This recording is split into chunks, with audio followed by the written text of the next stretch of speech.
말씀은 마태복음 28장 16절에서 20절까지입니다. 마태복음 16장 20절입니다. 열한 제자가 갈릴리에 가서 예수께서 지시하신 산에 이르러 예수를 배웠고 병자하나 아직도 의심하지 하는 사람이 있더라. 예수께서 나와 말씀하여 이르시되 하늘과 땅의 모든 권세를 내게 주셨으니 그러므로 너희는 가서 모든 민족을 제자로 삼아 아버지와 아들과 성령의 이름으로 세례를 베풀고 내가 너에게 분부한 모든 것을 가르쳐 지키게 하라. 볼지어다 내가 세상 끝날까지 너희와 항상 함께 있으리라 하시니라. 아멘.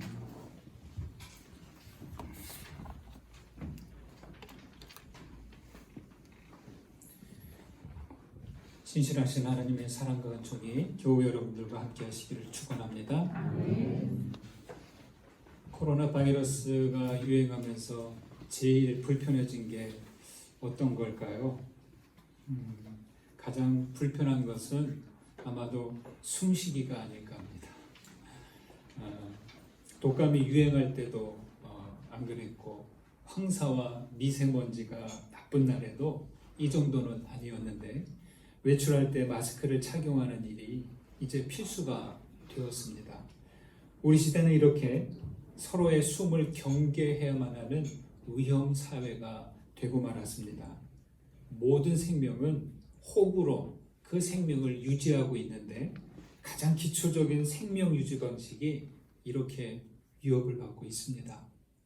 그러나 이런 감염병보다 더 큰 위험은 인간관계에서 그리고 사회적 관계에서 숨을 못 쉬게 하는 일들이 있죠. 우리는 지난주 중 천안에서 아동학대를 받던 9살 소년이 여행 가방 속에서 갇힌 채 질식사한 사건을 뉴스를 통해서 들었습니다. 너무나 가슴 아픈 일이 아닐 수 없습니다. 아이는 평소 학대를 받으면서도 숨을 제대로 쉬지 못했다는 것을 생각하니 가슴이 먹먹해집니다. 정말이지 이런 식으로 어린 생명을 위협하는 악에 물든 이 세상이 분노가 일어납니다. 아무쪼록 하나님의 위로하심이 함께 하시기를 기원합니다. 또한 뉴스에서 보셨겠지만 지금 미국 사회가 시끄럽습니다. 2주일 전 미국 미네소타주 미니애폴리스에서는 조지 플로이드라는 흑인 남성이 체포 과정에서 사망하는 사건이 발생했습니다. 경찰관들은 범죄 용의자가 아닌데도 또 비무장 상태였는데도 이 남성을 바닥에 쓰러뜨리고 8분여 동안 무릎으로 목을 누른 채 있었습니다. 이 과정이 영상으로 그대로 찍혀서 공개되었는데 조지 플로이드는 숨을 쉴 수 없다. I can't breathe. 몇 번이나 숨을 쉴 수 없으니 이것만이라도 좀 치워달라고 했는데도 경찰은 그대로 있었죠.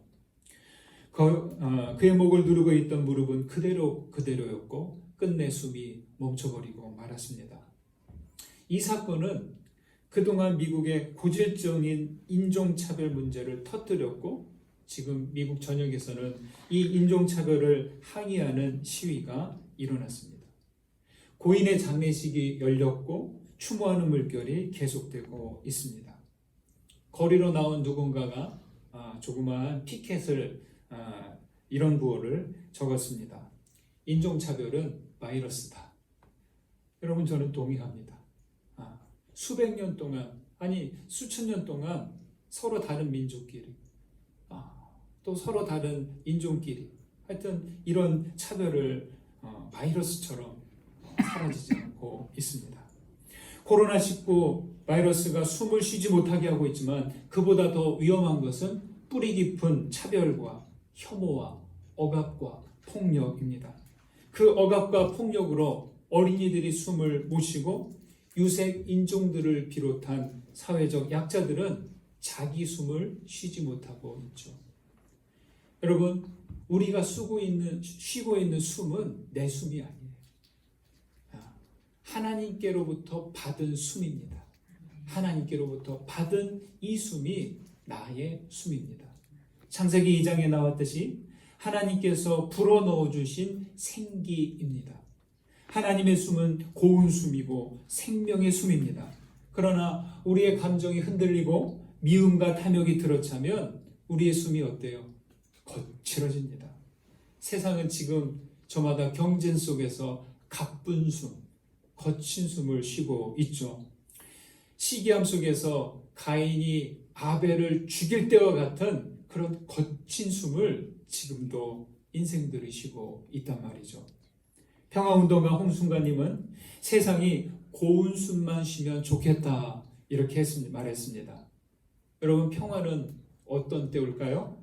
평화는 차별 없이 억압 없이 자기 숨을 쉴 때 올 것입니다.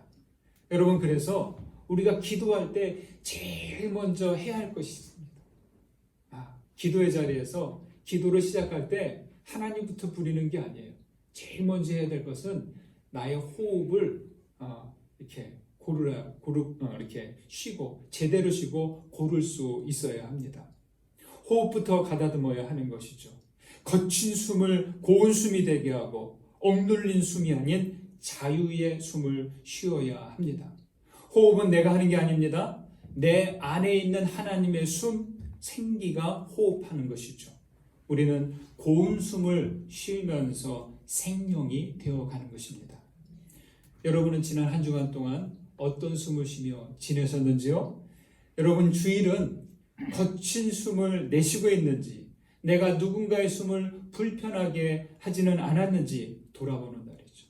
그리고 주일은 가쁜 숨을 쉬며 분주하게 보냈던 그 일상을 멈추고 하나님의 품에 머무는 날입니다.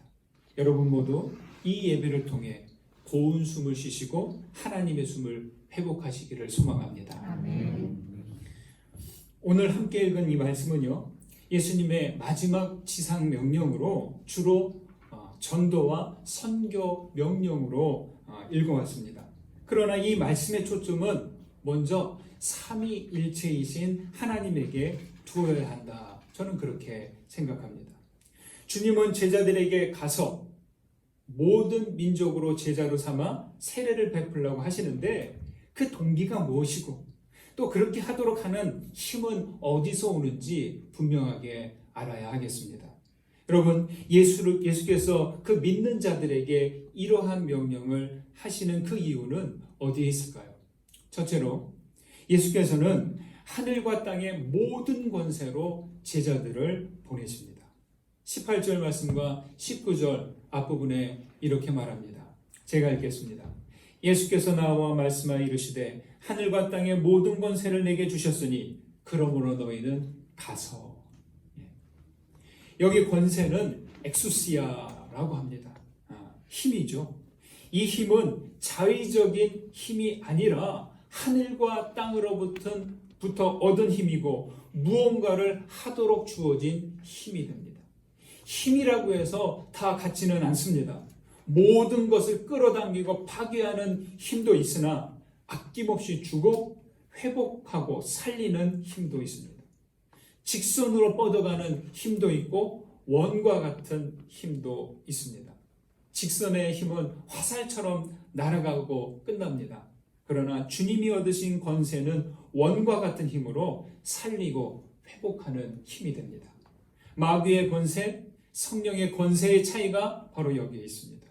죽이는 힘이냐, 살리는 힘이냐. 18절을 보니 주님께서 받으셨던 광야의 시험이 생각납니다. 여러분 기억나시죠? 광야에서 40일을 금식하고 난 다음에 사탄이, 마귀가 예수님께 와서 3가지 시험을 했는데 그중 한 가지가 이겁니다. 자기에게 절하면 천하만국을 다스릴 수 있는 권세를 주겠다. 이렇게 유혹했죠. 예수님은 당연히 단호히 거부하셨고 오히려 하나님의 뜻에 순종하는 길을 택하셨습니다. 그 순종은 십자가의 길이었고 죽음의 길이었습니다. 그 순종의 결과로 하나님께서는 천하 만국의 권세가 아니라 하늘과 땅의 모든 권세를 주셨습니다. 그런데 보십시오. 예수님께서 그렇게 받은 권세를 어떻게 사용하십니까? 우리는 보통 내게 힘이 있고 권세가 있으면 어떻게 씁니까? 일단 내 앞가림부터 하잖아요. 내 필요한 거 채우고 내 자신을 세우기 위해 쓰는데 예수님은 안 그러십니다. 주님은 자신을 위해서가 아니라 제자들의 사역을 위해서 사용하고 계십니다. 여러분, 우리 인간은요, 어떻게든 어떤 힘이든 자기 것으로 끌어당기려고 합니다. 그러나 일상을 사는 힘이 아니라 과도한 힘과 과도한 욕망과 야망을 위한 힘이 되어 타인을 힘들게 하죠. 신앙의 삶을 살아가려면 사실 힘이 있어야 됩니다. 여기서 저기까지 가려고 해도 힘이 있어야 일어나고 걸어갑니다. 신앙의 힘은 그런데 저 혼자 살기 위한 힘이 아니라 함께 살기 위한 힘이죠. 히브리어에서는요, 하나님을 부르는 호칭이 여러 개 있죠. 하나님을 엘리라고 부릅니다. 그 의미는 힘, 능력 이런 뜻이 있고요. 또 하나님을 부를 때 야훼 혹은 여호와 이렇게 부르는데요. 그 뜻은 계시, 빛 이런 의미가 있습니다. 우리 사람의 몸에는 힘이 있어야 되고 우리의 마음에는 빛이 있어야 합니다.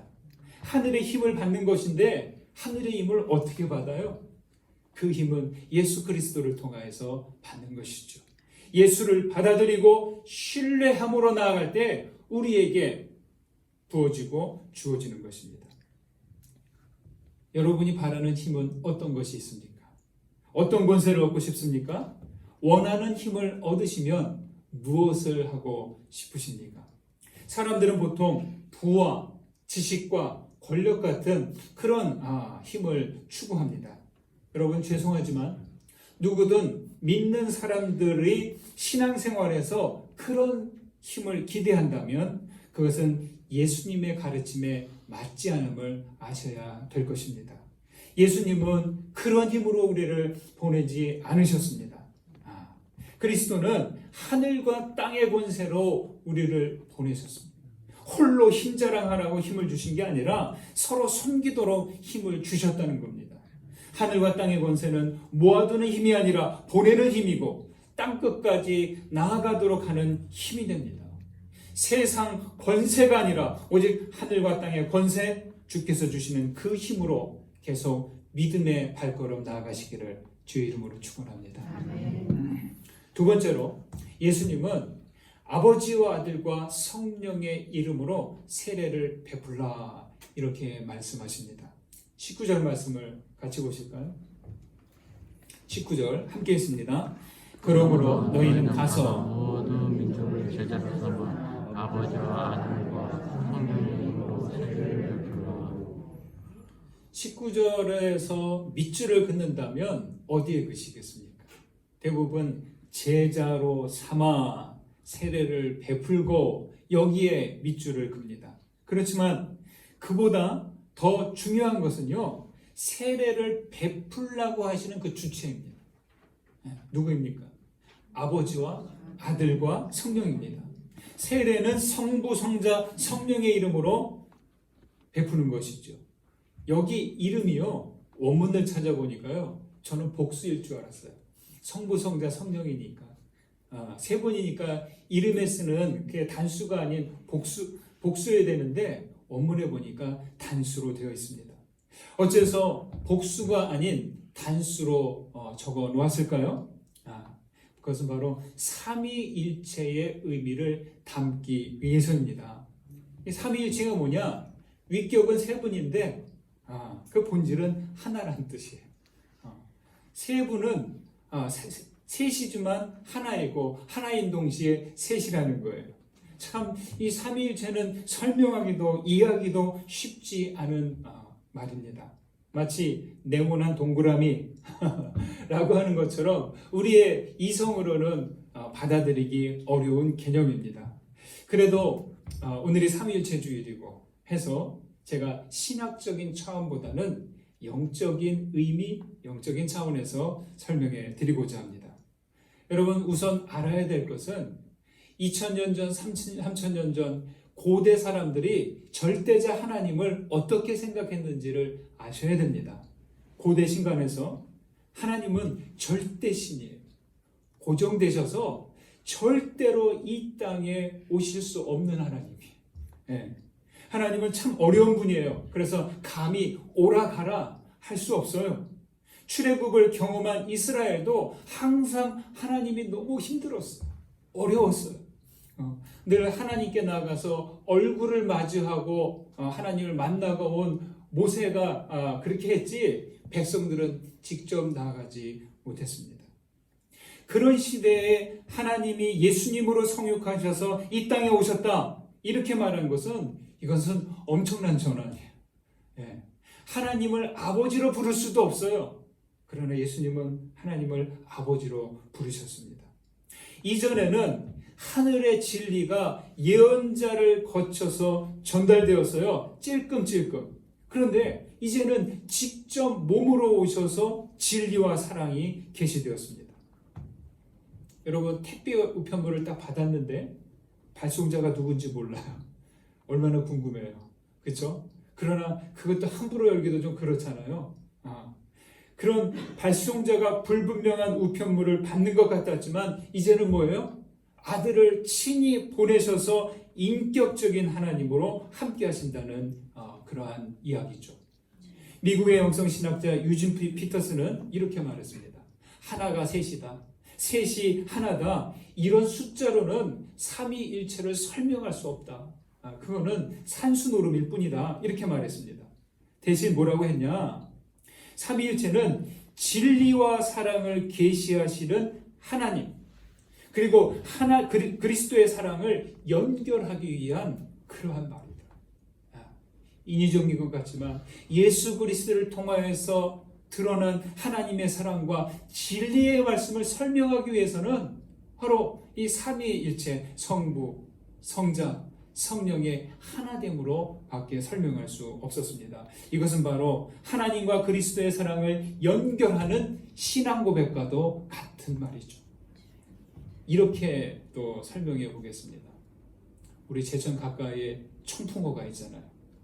충주분들이 들으면 무슨 청풍호냐고 충주라고 이렇게 말하겠지만 그래도 저는 지역명보다는 청풍이라는 말이 더 좋더라고요. 어쨌든 청풍호는 우리 국내 최대의 담수호, 인공호수죠. 남한강 상류의 강물이 모두 여기에 모여 있습니다. 그래서 충주댐을 막아놨기 때문에 거대한 호수예요. 근데 계속 이렇게 있을 수 있어요? 물은 가둬놓으면 안 되잖아요. 가둘 수도 없고요. 적당하게 흘러가게 해야 합니다. 어떻게 가요? 집중호우가 되면 댐의 수문을 열어서 방류하지만 평상시에는 발전기를 돌리는 통로 한 곳으로만 진행합니다.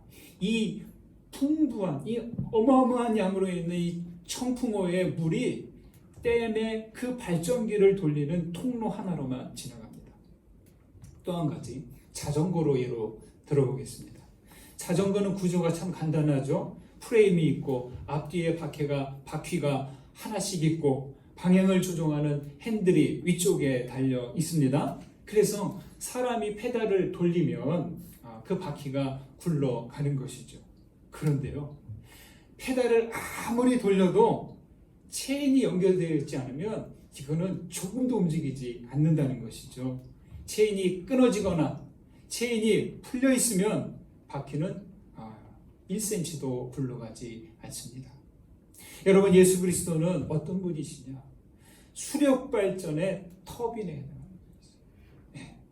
그 풍성한 양의 풍부한 양의 물이 그리스도를 통하여서 하나님의 은혜가 통과할 때 거기에서 힘이 생기는 것이죠.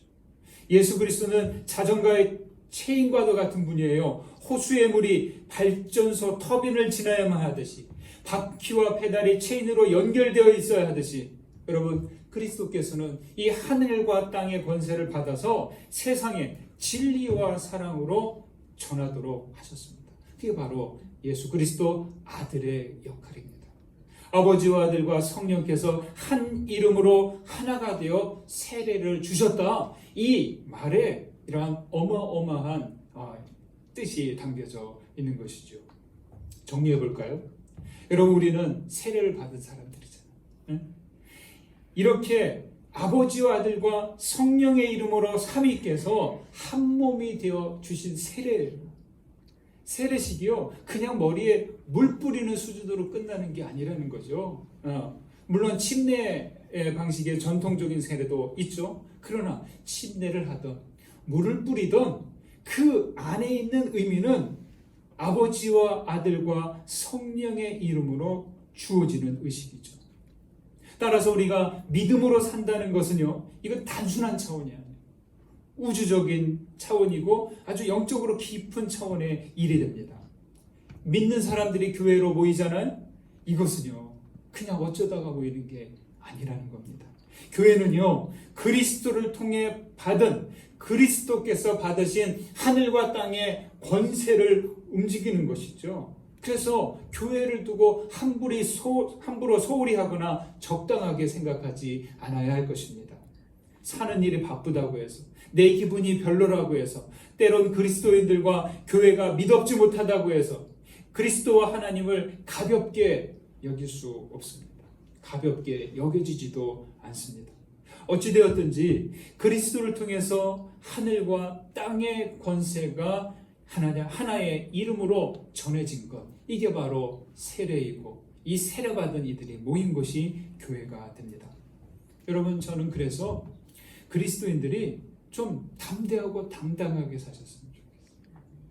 그 삼위 하나님의 이름으로 세례를 받은 사람들이라면 거기에 맞는 수준으로, 때론 부족해도 담대하게, 당당하게 살아가셔야 됩니다. 거만하고 군림하며 살라는 것 아닙니다. 겸손하면서도 담담하게 그리스도를 따라 살아가야 된다는 것이죠. 우리는 이미 구원을 받았어요. 구원의 확신이 있냐 없냐 따져 묻는 그러한 도전에 머뭇대지 않으셔도 돼요. 우리는 예수를 신뢰함으로 이미 어둠에서 빛으로 나왔어요. 구원의 완성을 향해서 나아가고 있는 중이에요. 내가 죄에서 일어나 진리와 사랑을 따른다면 이미 하나님의 나라를 살고 있는 거예요. 육신에 매여 있는 삶, 세속의 가치를 따르는 삶이 아니라 진리를 붙들고 있다면 저와 여러분은 이미 영생을 살고 있는 거예요. 우리는 운이 좋아 그리스도인이 된 것이 아니에요. 분명히 우리는 아버지와 아들과 성령의 이름으로 세례를 받았습니다. 삼위 하나님께 속한 사람으로 우리는 모든 것에서 자유해졌습니다. 할렐루야. 아멘. 세 번째로, 예수님은 세상 끝날까지 함께 있겠다, 이렇게 말씀하셨습니다. 20절을 다시 한번 읽겠습니다. 20절 말씀 읽습니다. 내가 너희에게 분부한 모든 것을 가르쳐 지키게 하라. 볼지어다 내가 세상 끝날까지 너희와 항상 함께 있으리라 하시니라. 그리스도교에서는요, 성경을 이해하는 중심 관점이 있어요. 그게 바로 구속사적인 관점이라고 합니다. 구속사, 하나님의 구원과 약속을 성취하시고자 하는 예수 그리스도를 보내셔서 구원을 이루셨다, 이러한 구속사적인 관점에서 성경을 봅니다. 맞습니다. 그런데요, 저는 그와 함께 임마누엘 하나님의 마음으로 봐야 된다고 말하고 싶습니다. 하나님께서는요, 예나 지금이나 한결같이 인류를 향해 말씀하고 계십니다. 따라해 보실까요? 내가 너와 함께 있다. 내가 너와 함께 있다. 수천 년 전부터, 아브라함부터 지금까지 그리스도를 통해서도 계속 말씀하시는 게 이 이야기예요. 이거는 비유적인 말씀이 아니에요. 신학적인 교리도 아니고 신비적인 현상도 아니고 실제로 드러난 현실이 됩니다. 예수 그리스도의 사명은 뭐냐? 내가 너와 함께 있다. 이 말씀에 그리스도의 사명은 그대로 담겨 있어요. 여러분, 성경을 볼까요? 잘 들어보세요. 하나님은 새 보금자리를 찾아가는 이삭에게 부엘세바에서 이렇게 말씀하셨습니다. 창세기 26장. 두려워하지 말라. 내 종 아브라함을 위하여 내가 너와 함께 있어. 하나님은 형 에서를 피해 달아나는 야곱에게 말씀하셨습니다. 창세기 28장 15절. 내가 너와 함께 있어 네가 어디로 가든지 너를 지키며 너를 이끌어 이 땅으로 돌아오게 할지라. 하나님은 요단강을 건너기 전 여호수아에게 말씀하셨습니다. 내가 모세와 함께 있었던 것 같이 너와 함께 있을 것을 그들이 알게 하리라. 하나님은 이사야를 통해 백성들에게 말씀하셨습니다. 이사야 41장 두려워하지 말라. 내가 너와 함께함이라. 놀라지 말라. 나는 내 하나님이 됨이라. 내가 너를 굳세게 하리라. 참으로 너를 도와주리라. 참으로 나의 의로운 손으로 너를 붙들리라. 하나님은 유대인들과 로마인에게 위협을 받고 있는 바울 사도에게 말씀하셨습니다. 사도행전 18장 두려워하지 말며 침묵하지 말고 말하라. 내가 너와 함께 있음에 어떤 사람도 너를 대적하여 해롭게 할 자가 없을 것이니 이는 이 성 중에 내 백성이 많음이라. 그리고 여기 마태복음의 시작 그리고 마태복음의 제일 끝에서도 말씀하십니다. 너희와 항상 함께 있을 것이다. 여러분 신앙생활은 뭐냐? 이것을 위해서입니다.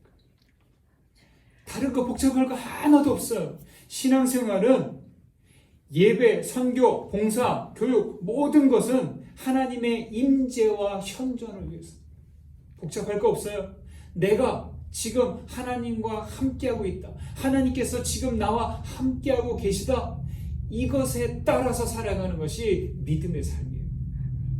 여러분 이 정도면 성경의 의도를 모른다, 어렵다, 복잡하다 말할 수 없습니다. 여기에 드러난 하나님의 마음 뭔가요?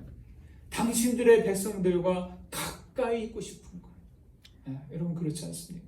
주님의 자녀들에게서 주님은 한시도 시선을 떼지 않겠다는 말씀이에요. 마태복음 1장 23절 아시죠? 마리아에게 수태고지를 할 때 보라 처녀가 잉태하여 아들을 낳을 것이요 그의 이름은 임마누엘이라 하리라. 임마누엘 하나님께서 우리와 함께 하신다 이런 뜻이죠. 이 말씀이요 마태복음에 그냥 들어간 게 아니에요. 그냥 쓸 말이 없어서 뭐 좀 멋진 말 없을까? 이 고민하고 찾다가 들어간 게 아니라 마태는 이 성서 전체를 통해 반복되는 하나님의 마음, 하나님의 의도를 정확하게 반영해서 기록한 것입니다. 누군가는요, 임마누엘 사건을 영혼 가운데 거하시는 분이 시간 속으로 들어와 거하셨다 이렇게 말했습니다. 여러분, 영혼 속에 거하시는 가둘 수 없는 분이 사랑 때문에 함께 있고 싶어서 시간 속으로 들어와 계신 것이 임마누엘이라는 뜻이죠. 어떻게 보면요, 누군가에게는 이것이 하나님을 크게 깎아내리는 그러한 이야기이고 믿지 않는 비그리스도인들에게는 터무니없는 말이 되기도 합니다.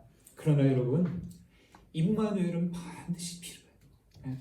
하나님께서 나와 함께하지 않는다면, 우리와 함께하지 않으신다면 신앙은요 의미가 없는 거예요. 하나님과 같이 있지 않으면 구원도 영생도 그 의미 없는 거예요. 그렇죠? 예수 신앙을 어떻게 설명하시겠습니까? 우리 흔히 말합니다. 예수 믿고 죄사함 받고 구원 받고 영생을 얻는 것, 천국 가는 것, 이게 다예요. 그러나 죄사함 받든 구원 받든 영생을 살든 안 살든 믿고 구원받고 영생을 얻은 주체가 누구예요? 얻은 것은 나예요. 우리입니다. 그런데 이 구원과 영생을 주신 분은 삼위 하나님 어디 계세요? 그분과 함께하죠. 그분이 빠진 구원과 영생은 이건 아무것도 아닙니다. 당연히 함께 계셔야 됩니다. 주님은 나와 함께 우리와 함께 계십니다. 주님은 우리 안에, 곁에, 뒤에, 앞에 늘 계십니다. 2줄짜리 짧은 시가 있어 소개해드립니다. 햇병아리 12마리 마당에 있다. 어미도 함께 있다. 이게 첫 번째 줄이에요. 머릿속에 그려보세요. 햇병아리 12마리가 마당에 있고요.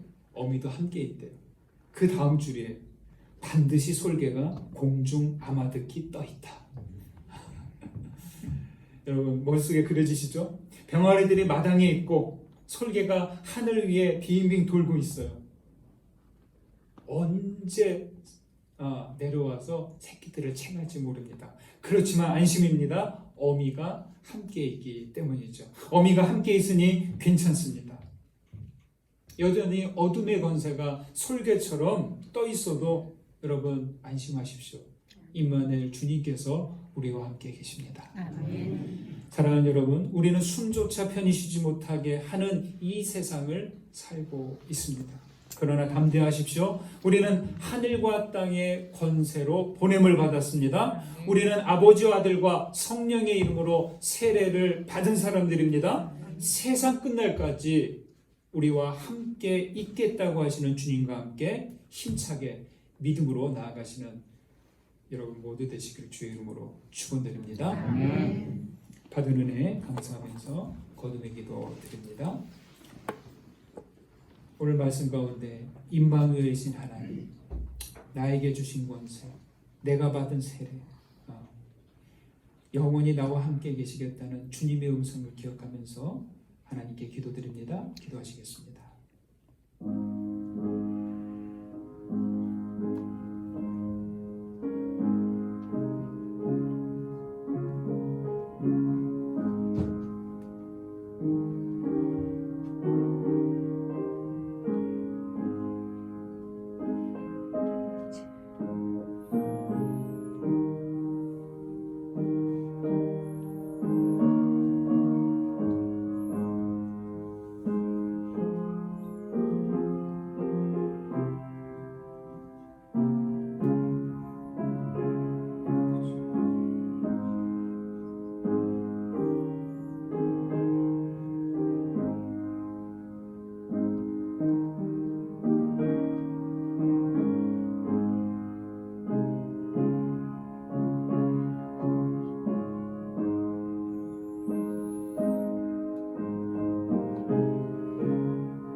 하나님, 우리 세상은 숨조차 편히 쉬지 못하는 세상이 되고 말았습니다.